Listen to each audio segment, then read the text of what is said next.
Hola, buenas tardes. Voy a poner el cronómetro para no pasarme de la hora y media que tenemos de predicación. Hay una versión que se llama Reina Valedora, donde está la de ayúdate que yo te ayudaré. Esa no, por favor no. Y bueno, el día de ayer que tuvimos un tiempo padrísimo como matrimonios, pues veíamos ciertas cosas del hombre, el rol. Y una de ellas, pues, la más importante es sí tener, y sobre todo preparando este tema, recordar que la misericordia es una característica distintiva del creyente, y a veces desde aquí, desde el púlpito, a veces pareciera que no la hay de mi parte, y si en algún momento yo he dicho algo que haya lastimado a alguien y que ni siquiera sea bíblico, perdón. La posición aquí es presentar la Biblia y lo que dice nada más la Biblia. Entonces, y pues bueno, también quiero agradecer a todos aquellos que me han dado sus comentarios respecto a cómo hacer un mensaje pues más apegado, más lleno, más sincero. Gracias, me ayuda mucho a crecer, y sobre todo porque somos familia, no somos iglesia. Y pues bueno, el tema de hoy es bienaventurados los misericordiosos, continuando con el sermón del monte, las bienaventuranzas. Vamos a leer todos juntos en la nueva versión de las Américas. Si no tienen su Biblia o no la quieren prender, la vamos a proyectar, leemos juntos y ya oramos, ¿va? Para que Dios bendiga este tiempo. Dice así: cuando Jesús vio a las multitudes, subió al monte, y después de sentarse sus discípulos se acercaron a él, y abriendo su boca les enseñaba diciendo: bienaventurados los pobres en espíritu, pues de ellos es el reino de los cielos. Bienaventurados los que lloran, pues ellos serán consolados. Bienaventurados los humildes, pues ellos heredarán la tierra. Bienaventurados los que tienen hambre y sed de justicia, pues ellos serán saciados. Bienaventurados los misericordiosos, pues ellos recibirán misericordia. ¿Me acompañan a orar, por favor? Señor, gracias porque tú nos reuniste aquí y en tu nombre te alabamos y aprendemos de tu palabra. Y tú nos has traído de diferentes partes, con diferentes historias, diferentes contextos y pues bueno, cosas que tú sabes que han pasado en cada uno de nosotros. El mensaje de hoy, Señor, tú ayúdanos. En tu espíritu podemos hacerlo, Señor, pero danos también la responsabilidad en nuestro corazón para actuar conforme a tu justicia, Padre. Gracias y bendice a aquellos que no pudieron venir. Bendícelos desde sus casas y desde a quien ve este mensaje también vía remota. Te pido por ellos, Señor, por su vida, por sus familias. Bendícenos, Señor. Visítanos en nuestros días de aflicción, Padre. En el nombre de Jesús. Amén. Bueno, bienaventurados los misericordiosos. ¿Quién de ustedes alguna vez ha tenido que echar mano para ayudar a alguien? En cualquier sentido. O sea, a lo mejor en el crucero, ¿no? O vemos a alguien en necesidad y somos movidos a ayudarle, ¿verdad? Y realmente, pues no andamos ahí como que tomándonos selfies o publicando, le acabo de ayudar a alguien en el crucero, creo, ¿verdad? Creo. Bueno, recientemente una corredora maratónica de la tribu Raramuri, ella es ultramaratonista y ha ganado maratones por todo el mundo. Y una importante marca deportiva le regaló unos tenis carísimos para correr, son profesionales, estos tenis todavía ni siquiera salen a la venta al público. Le dijeron, tú vas a hacer nuestra imagen, ten los tenis. ¿Saben qué dijo ella cuando se los dieron? Ella dijo, pues gracias, pero no sé si los use. Y le preguntaron, ¿por qué? Pues es que los que usan esos tenis por lo general van atrás de mí. O sea, evidenciando que estas personas querían, ¿no? Somos caritativos y eso no es nuevo, o sea, eso es más antiguo que la humanidad, no hay nada nuevo debajo del sol. Y si es bíblico, pues no es nuevo, ¿verdad? Vemos que en el contexto en el que Jesús está hablando a los fariseos, pues era la religión por excelencia del pueblo de Israel. Incluso la mayor parte de su ministerio se ejerció en el norte, donde no había religiosidad, no había mezquitas de preeminencia, o sinagogas, perdón. Pero bueno, pues esto nos denota que realmente lo que Jesús estaba haciendo no tiene nada que ver con la religión fariseica en ese entonces. O sea, el sistema complejo de los fariseos, que era el Talmud, estaba compuesto por reglas y reglas y reglas, y tienes que lavar el vaso, no puedes agarrar un vaso sucio, tienes que lavarte las manos para comer, cuidando aspectos exteriores, para que todos vieran que, sí, mira, están cumpliendo la ley de Dios, ¿no? Y mientras más cumplieran esto, bueno, yo sé que todo esto no es nuevo para ustedes, ¿verdad? Pero lo que quiero dejar en claro es que eso no ha cambiado hoy. No ha cambiado, hoy seguimos como mostrando esta misericordia o piedad externa, pero no es lo que Jesús estaba buscando. La idea del legalismo, del fariseísmo, fue condenada por Jesús. Y si llegamos, cuando lleguemos allá a Mateo 23, por ahí del 2017, no, 2027, vamos a ver todo el capítulo 23, que Jesús condena esta hipocresía en los fariseos. Aquí les dice: así también ustedes por fuera parecen justos a los hombres, pero por dentro están llenos de hipocresía e iniquidad. Su intención interior es diferente, ellos nada más querían aparentar justicia. O sea, se ve muy bonito, la verdad es que sí se ven muy bonitas estas obras de caridad, estas obras de justicia, pero es como una tumba que está bien limpia. Les decía, ustedes son semejantes a sepulcros blanqueados, ¿no? Por dentro son cadáveres, están muertos, secos, huesos secos, pero por fuera muy bonitos, ¿no? Y Jesús confronta eso y lo hace durante todo su ministerio. Tal es así que fue la religión y todo el sistema político quienes lo asesinaron en ese momento. Entonces, eso nos deja en claro que pues, realmente lo que Jesús no estaba buscando no era un exterior, era el interior del hombre. O sea, él primero quería abordar ese tema del corazón y por eso inicia así el Sermón del Monte. Ahora, no estoy diciendo que las obras no le importen a Cristo, porque el capítulo 6, 7 y de ahí en adelante Jesús habla de cómo se hace evidente que este hombre interior cambió, pero todo inicia con un corazón, en el interior del corazón. Y uno de los libros que más explican de esto es de Martin Lloyd-Jones. Él dice específicamente que un cristiano es algo antes de que haga algo. O sea, podría estar en estado vegetal, pero si en su corazón ya está la disposición a hacer algo, él ya es creyente, él ya es cristiano. Ahí surge, ¿no? Del corazón surge todo, recordamos, surgen los pleitos, las contiendas, también surge la bondad. Y es lo que vemos hoy, porque Jesús nombra las bienaventuranzas y los pone en un orden. Hay quienes dicen que es una lista, serie de pasos. Hay un orden, hay una armonía en cómo están las bienaventuranzas ordenadas, y es algo que quiero mostrarles hoy. Vamos a ver, por ejemplo, que estas primeras 4 bienaventuranzas tienen algo en común. Bienaventurados los pobres en espíritu, los que lloran, los humildes, y lo que vimos en la predicación pasada de esta serie, los que tienen hambre y sed de justicia. Estas 4 tienen una connotación negativa. En cierta forma hablan de una condición que el creyente tiene, que es negativa para él, pero él anhela la virtud. O sea, él es pobre en espíritu, pero de ahí va a ser el reino de los cielos. Él llora por su pecado, es humilde y manso, tiene hambre y sed de justicia. O sea, hay algo negativo en el creyente y anhela esa virtud. De aquí en adelante, las siguientes bienaventuranzas: misericordia, limpios de corazón, pacificadores, ya es una denotación de bondad, y es una denotación del carácter de Dios. Esa es una forma de ver las bienaventuranzas, como a partir de lo que hoy vamos a ver, ya es un reflejo de la identidad del creyente. ¿Quién es él? Pero no es nada más eso, porque no es el que yo tengo que cumplir con estos requisitos para ser misericordioso. No, conviven entre sí. O sea, no tenemos que cumplir con un paso, segundo paso, tercer paso, o no necesariamente, sino que están armonizadas entre sí las bienaventuranzas para formar un carácter y una identidad. Por ejemplo, vamos a ver otra forma en la que están analizadas estas bienaventuranzas. Los pobres en espíritu, hay una armonía con la misericordia que hay en el hombre. Como tú eres, o yo soy, un pobre en espíritu, un mendigo ahí en la esquina estirando la mano, y cuando recibes algo, esa misericordia que recibes te vuelve misericordioso. O vemos otra armonía y otra semejanza, que los que lloran porque han pecado, lloran porque han atentado contra aquel que ha tenido misericordia con ellos, entonces su corazón es limpio y por ende verán a Dios.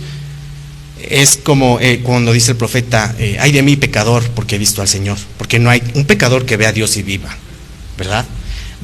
El que llora por su pecado y se arrepiente, entonces su corazón es limpiado y verá a Dios. Hay una armonía en esto. Los mansos, o los humildes, que en otra traducción se llama así, ellos ya reciben la tierra por herencia porque son hijos de Dios. ¿Qué hace un manso? Procura la paz. Un manso procura la paz. No va a tomar venganza para sí. O lo que vimos en la predicación pasada, los que tienen hambre y sed de justicia tienen que estar dispuestos a ser perseguidos por causa de esa justicia. O sea, hay una armonía. Las bienaventuranzas conviven entre sí en la identidad del creyente. No es un paso, no es una religión, no es una estructura para llegar a alcanzar un punto en el que ya soy ultracristiano y entonces ya de aquí para el real. Porque vamos a ver que no.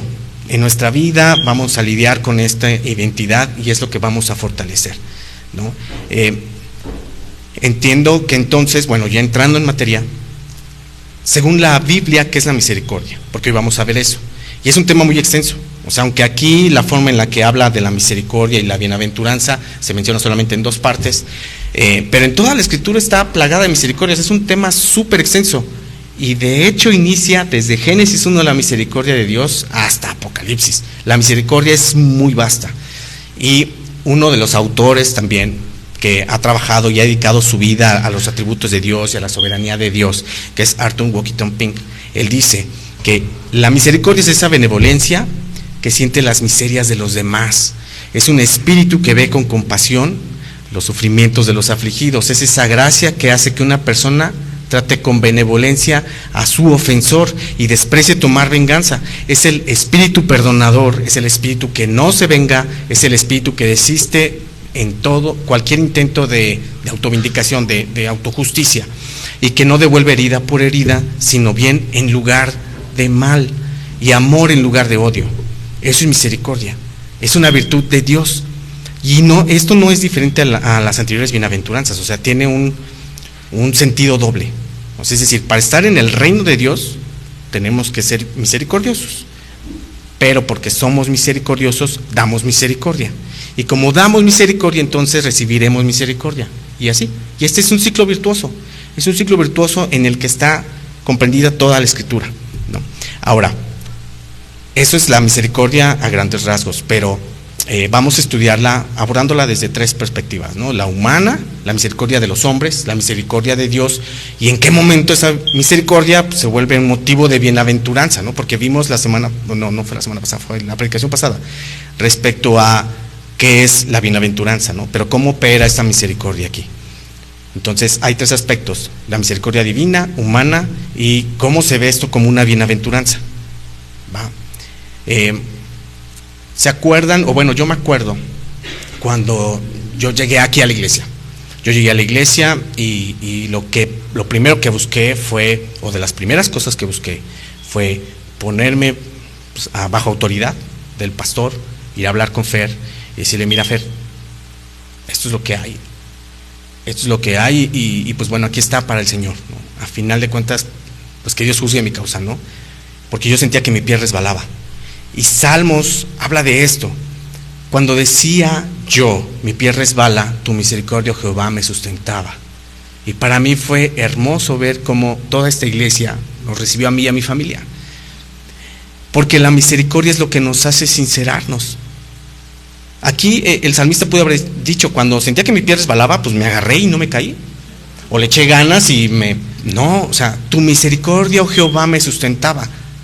Porque podía caer, mi pie resbalaba. Y eso produce algo. El salmista está lleno de misericordia. Los salmos.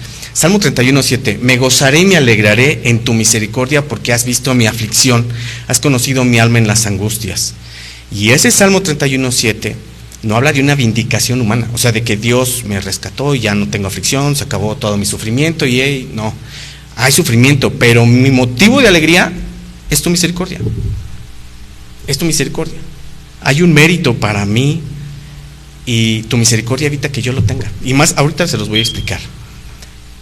Isaías, este profeta exílico, decía que con un poco de ira escondí mi rostro de ti. Está profetizando Isaías al pueblo de Israel. Por un momento escondí mi rostro de ti con ira, pero con misericordia eterna tendré compasión de ti. Y realmente sí tuvo misericordia a Dios de su pueblo. Y lo tiene de nosotros. Y más adelante lo voy a explicar, ¿no? Esta misericordia divina, que es una característica de Dios, es parte de sus atributos. Dios es misericordioso al mismo tiempo que Él está airado con el pecado, al mismo tiempo que Él es santo, todo al mismo tiempo. Y Él es misericordioso y puso esos atributos en su creación, en nosotros. nosotros tenemos parte de esos atributos. Nosotros somos una sombra gris de esa gloria de Dios. Y un reflejo ligero, gris y aunque opaco, pero reflejamos su gloria actuando así entre nosotros. Por eso es que hay misericordia entre nosotros los hombres. Vamos a ver la Biblia cómo trata esa misericordia. Por ejemplo, ¿se acuerdan cuando Israel iba a entrar a Jericó? ¿Quién ayudó a entrar a los valientes? Rahab, por una muralla, así, era una ramera, era una cananea, y les ayuda, extiende una cuerda y súbanse por la ventana. Y él dice, ahora pues júrenme por el Señor. Ella, que no es israelita, les dice, júrenme por el Señor, ya que los he tratado con bondad, que ustedes tratarán con bondad a la casa de mi padre, denme una promesa segura. Y ellos le dicen, vamos a tener misericordia de ti. Y sí, cuando arrasan con Jericó, la casa de Rahab permanece. Y no nada más eso, Dios bendice esa misericordia, ahorita lo vamos a ver. Pero vemos otro ejemplo en Ruth. Ruth, la moabita, extranjera, que se casó con israelitas cuando enviuda, y dijo Noemí a sus dos nueras, vayan, regrese cada una a la casa de su madre, que el Señor tenga misericordia de ustedes, como ustedes la han tenido con los que murieron, o sea, con mis hijos y conmigo. ¿Y qué pasa con Orfa? ¿Se acuerdan? Se va. Y Ruth incluso es una de las promesas más famosas de la Escritura, ¿no? Que se volvieron votos matrimoniales después. Yo voy a seguirte y tu Dios va a ser mi Dios, y donde tú quieras que vaya, yo iré. Tuvo misericordia porque era una viuda. Noemí era una viuda sin hijos, se iba a morir de hambre, seguro se iba a morir de hambre, y Ruth se quedó con ella. E incluso después Ruth, leyendo el libro, Ruth tiene hijos de nuevo con familia de Noemí. Eso es hermoso. ¿Y dónde está aquí esa corona de Dios en la misericordia humana? Estas dos mujeres son las únicas mujeres que aparecen en el linaje de Jesús, Ruth y Rahab. Es padrísimo, es hermoso cómo vemos oro en la misericordia de Dios en la Escritura. Y esta misericordia tiene una estrecha relación, con los atributos de Dios, que Jesús dice que cuando tienen misericordia hacia los demás, es como si la tuvieran con Él. Aparta unos a la derecha y otros a la izquierda. Y a los de la derecha dice, porque tuve hambre y ustedes me dieron de comer. Tuve sed y me dieron de beber, fui forastero y me recibieron, estuve desnudo y me cubrieron, estuve enfermo y me visitaron, estuve en la cárcel y vinieron a visitarme. Pasen el gozo de su Señor. Entonces los justos le van a preguntar, Señor, ¿cuándo te vimos con hambre? ¿O te dimos de comer, o con sed te dimos de beber, o forastero, o te visitamos enfermo? ¿En qué momento pasó eso, Señor? ¿En qué momento? Y el rey les va a responder, de cierto les digo que todo lo que hicieron por cualquiera de mis hermanos, aún el más pequeño, lo hicieron por mí. La misericordia extendida hacia la creación de Dios es hecha hacia Él. Se la hacemos a Él. Cuando vemos a alguien, y pensando en esto, por ejemplo, en esta chica corredora que recibió por caridad unos tenis, qué miedo estar de aquel lado, dando esa misericordia fingida. Está siendo hipócrita ante el Señor. Y lo planteo así porque aquí precisamente es donde empieza la bienaventuranza. Porque ¿en dónde está la bienaventuranza? En esta misericordia, ¿no? Porque Jesús dijo, van a ser felices si son misericordiosos. Ok, ya me dio miedo ser misericordioso, porque entonces si no soy sincero, chispas. Jesús, piensen en Jesús como la persona o el ser humano, porque no ha habido otro ser humano en la tierra más misericordioso que Cristo. Cristo, cuando llevaron una ramera delante de él, que decía la ley que debía morir, ¿qué le dijo él? Ni yo te condeno, vete y no peques más. Del paralítico que abrieron el techo, imagínense, rompieron una casa en la que él estaba compartiendo y le bajaron a un paralítico. Él le perdonó sus pecados y lo sanó. Lloró con las hermanas de Lázaro. La persona más compasiva y misericordiosa que pudo haber existido en este planeta fue Jesús. Comía con pecadores, lo acusaban de que comía con publicanos y pecadores, y que qué maestro era. Era una persona que se rodeaba de las personas más menospreciadas en ese momento. Y estoy seguro que si viniera hoy, también se rodearía de las personas más menospreciadas de este lugar, de esta tierra. Estoy convencido de eso. Y esto nos demuestra que la misericordia que Dios nos ha prometido en esta bienaventuranza, no la recibiremos del mundo. ¿Cuál fue el pago que recibió Cristo por su misericordia? Muerte. Muerte. Todo el sistema político y religioso de la época se unió contra Jesús por su misericordia para colgarlo en un madero. Ese fue el pago. La misericordia que extendamos o que el creyente extiende, o esta misericordia que extendió Josué o que extendió Ruth, no fue coronada por el mundo. No va a ser así. Bienaventurados los misericordiosos, recibirán misericordia del mundo. Eso no va a suceder. No va a suceder. Es más, nos van a perseguir por misericordia. Eso ténganlo casi por seguro. Dice el autor de Hebreos que Jesús tenía que ser hecho semejante a sus hermanos judíos en todo, a fin de que llegara a ser un misericordioso y fiel sumo sacerdote en las cosas que a Dios atañen, para hacer propiciación por nuestros pecados. Él tenía que haber sido así, tenía que ser misericordioso. Y ayer hablábamos sobre el sacerdocio en la casa. El sacerdote, una de sus actividades es mantener el altar del templo listo siempre para la expiación. Y Jesús hace eso posible en nosotros, que nosotros seamos esos altares en los que no hay que sacrificar nada. Jesús fue el sacrificio, la propiciación por los pecados del pueblo. Y esto nos demuestra que en la misericordia hay perdón, o en la misericordia de Dios hubo perdón. Aquí lo ha dicho Fer muchas veces. Dios no podía perdonar, en el sentido de que no pudo hacerse de la vista gorda y el pecado, bueno, ya los echo a la mar y no pasó nada. No, la paga del pecado es muerte. El perdón implica eso, tú no mueres, muere otro. Salmo 130 dice: mi alma esperará al Señor más que los centinelas a la mañana. Sí, más que los centinelas a la mañana. Oh Israel, espera en el Señor, porque en el Señor hay misericordia y en Él hay abundante redención. Imagínense a los centinelas que no duermen toda la noche. ¿Qué es lo que más esperan? Que ya amanezca, ¿no? Ya que me releven y me vaya a dormir. Quiten los centinelas de la mañana. Piensa en la quincena. Más que la quincena que yo espero al Señor. O sea, más que cualquier otra cosa. ¿Por qué? Porque en Él hay misericordia. En Él hay misericordia. Y hay abundante redención. Otras versiones llaman hay perdón verdadero. Este perdón que viene como parte de esa misericordia que Dios nos extiende y que Dios nos da, nos permite extenderla a otros. O sea, la fuente de la misericordia del creyente es haber recibido misericordia para sí. ¿Sí? ¿O ya los perdí? No sé si, bueno, más claro. Cuando Jesús a quienes aparta a la derecha y que les dice: de cierto les digo que todo lo que hicieron por mis hermanos más pequeños lo hicieron por mí. No les está diciendo echaron muchas ganas, fueron bien misericordiosos. No, es yo operé la misericordia en ustedes que les permitió ver por otros. Pásenle.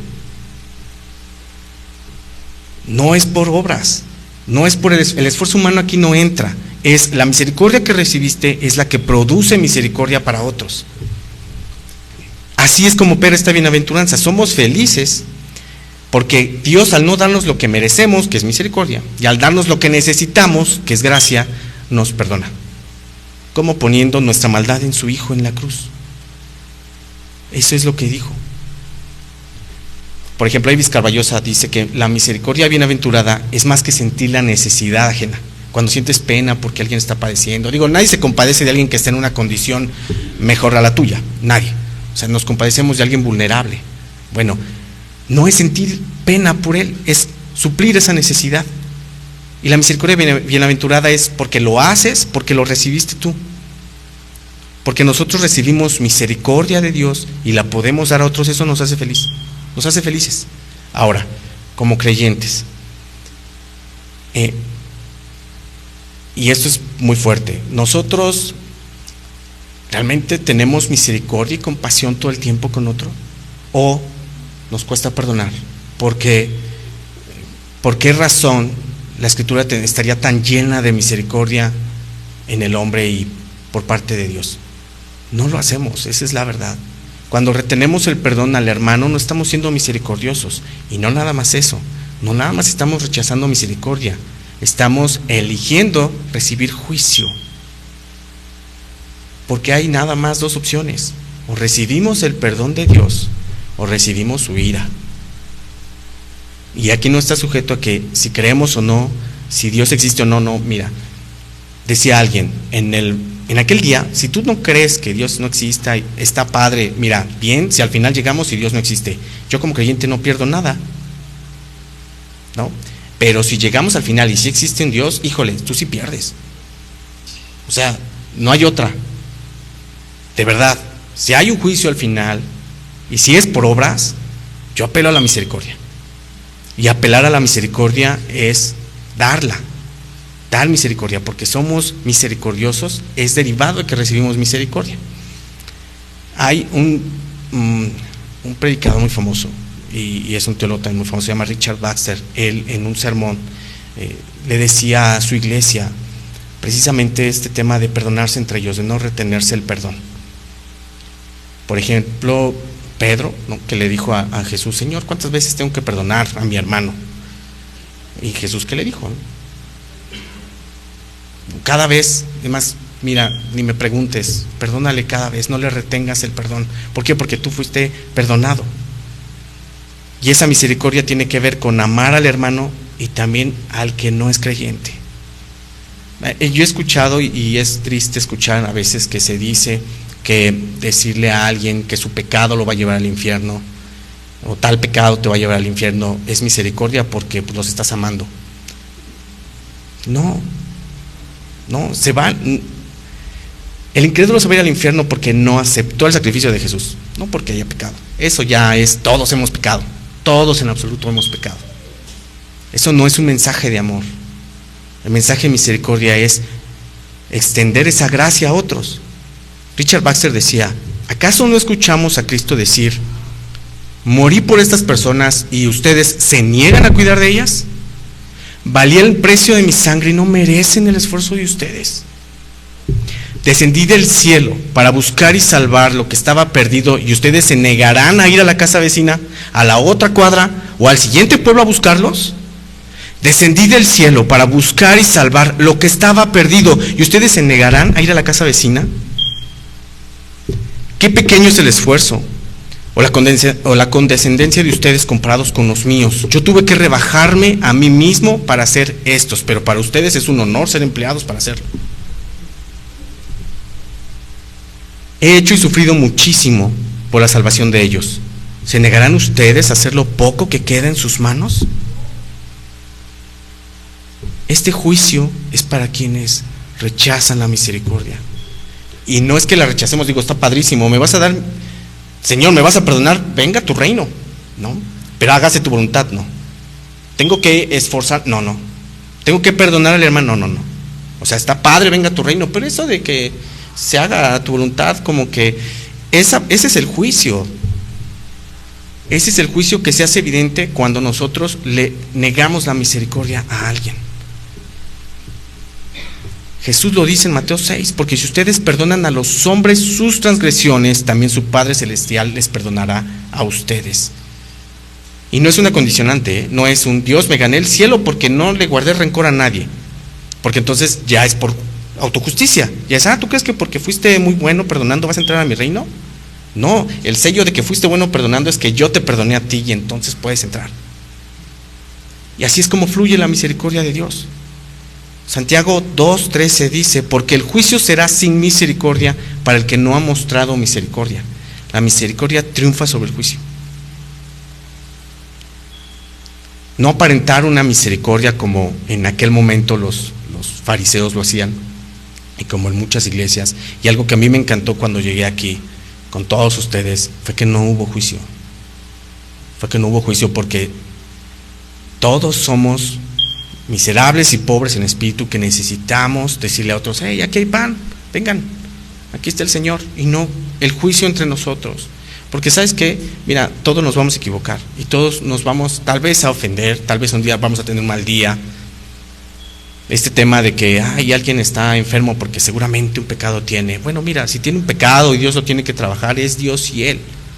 Hay un espíritu que mora en el creyente y no somos nosotros, qué bueno. O sea que el Espíritu Santo es quien trae convicción de justicia, juicio y pecado en el creyente, y no somos nosotros. Es más, descansemos de eso, ¿no? Nosotros no somos los que tenemos que estar diciendo a los demás qué tienen o qué tienen que dejar de hacer. Si hay necesidad de un consejo, bueno, hay personas sabias aquí que pueden dar consejería, pero nuestra chamba es amarnos. Lo que Dios nos llamó es a tener misericordia uno de otro, y así denotaremos a todos los demás que el juicio no es para nosotros, porque sí recordemos que el juicio va a ser por obras, y que Dios nos va a llamar a juicio aún de cada palabra ociosa que decíamos. O sea, vivamos en misericordia y reflejemos esa misericordia todos los días. Para aplicar este mensaje, quisiera dejarle tres cosas, tres actividades que en lo personal sí funcionan. Puedo decirles que sí funcionan. Y una de ellas es, el primero es despertarnos. Cuando nos despertemos en la mañana, recordemos nuestra condición espiritual, que somos mendigos, y que si tenemos alimento es nada más por gracia, porque Dios bien nos pudo haber entregado en otro país, ponernos en Israel o en Irán hoy, y estar temiendo por nuestras vidas. A Dios le pareció que estuviéramos hoy aquí, y somos afortunados por ello. Recordemos eso todo el tiempo. En las mañanas esforcémonos, de verdad es una lucha, porque uno se despierta y tiene muchas preocupaciones o ideas en la cabeza, la agenda, los niños, la comida, el desayuno, ¿no? Señor, que tú seas mi primer pensamiento en la mañana y me recuerdes que yo soy un miserable espiritual delante de ti, y que si tengo algo es por tu gracia. Esforcémonos por eso, de verdad. Nos va a costar trabajo, pero tiene beneficios muy padres. El segundo es recibir la misericordia del Señor y extenderla a otros. Pensemos en una persona con la que hemos sido duros, la que sea, o como padres, por ejemplo, algo que recién aprendí es que una de las formas en la que nosotros les enseñamos perdón a nuestros hijos o a nuestros cónyuges es en la verdad. Cuando hay algo oculto y tú pides la verdad, y cuando alguien te dice la verdad, sí o sí el pago es misericordia. No puedes darle su merecido. Oye, si me dices la verdad, no va a haber castigo, no va a haber consecuencia, hay misericordia si dices la verdad. ¿Por qué? Esto es bíblico. El que se arrepiente de su pecado y se aparta, alcanzará misericordia. Si ejercitamos ese perdón con otros y lo vivimos y lo hacemos patente, de verdad, mucha gente va a quedar impactada. Y lo platicamos, un día lo dijo Julio, otro día Fer, y creo que es un anhelo que Dios está despertando en nosotros. Si al menos esta verdad, si quieren todas las demás, no, nada más esta verdad, todos nosotros los que estamos aquí, la empezamos a ejercitar día a día en nuestro entorno, estoy seguro que Dios algo sorprendente va a hacer. Estoy convencido. Extendamos ese perdón a otros. Entonces, pensar en una sola persona en la que necesite esa misericordia de nosotros. Y ojo, no estoy diciendo, hablando de perdón, que tenga que pedirnos perdón o que tenga que arrepentirse. Es perdonar, ofrecer, extender misericordia. Estoy seguro que al menos una persona en nuestra mente puede haber a la que le hemos fallado o que ha necesitado y no le hemos dado. Extender esa misericordia, una sola persona. Y la tercera es, ya alcanzamos misericordia, por ende somos misericordiosos. Y si damos misericordia, vamos a alcanzar más misericordia en aquel día, ¿verdad? Este es un círculo virtuoso. Nosotros procuremos a alguien que no conozca del Señor, extenderle esa misericordia. Una sola persona. Y miren, no es una tarea, no es, pero si sencillamente nosotros lo hacemos incluso aquí en la iglesia y lo hacemos para con otros, vamos a impactar, Dios nos va a usar. Habremos cumplido ese compromiso. De verdad, y lo menciono otra vez porque es algo que nos movió a mi familia y fue una confirmación de Dios por la cual nosotros teníamos que estar aquí. Entre hermanos, respondámonos con misericordia. No retengamos a nadie el perdón. Quitémonos la máscara. No tenemos que fingir nada. Si a alguien le debíamos, ya nos perdonó. Entre nosotros, de verdad, una iglesia de gracia, una iglesia en plenitud y gozo, se construye así. con misericordia. Juicios hay y va a haber, pero dejen esa chamba al Espíritu Santo y a Dios, que ellos sean los que definan en cada uno lo que tengan que tratar. Nosotros somos llamados a amarnos nada más.